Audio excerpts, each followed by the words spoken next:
কি বলবো, এখানে একটা সুন্দর ওয়াটারফলস রয়েছে, সেইটাকে আমরা দেখতে আসছি। আমরা ট্রেকিং করে করে অনেকটা দূর উঠেছি, তবে আমরা ওয়াটারফলসটাকে দেখতে পাচ্ছি।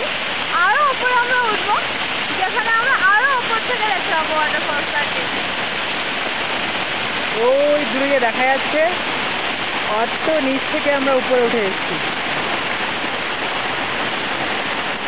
আর এই যে রাস্তা, এই রাস্তা দিয়ে ঘুরে ঘুরে ঘুরে ঘুরে তারপরে এখান দিয়ে আমরা আসছি।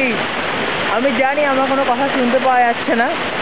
আমরা এই রাস্তা ধরে উপরে উঠবো, এই রাস্তা ধরে এইখান দিয়ে গিয়ে ওই উপর থেকে গিয়ে গিয়ে ছাতা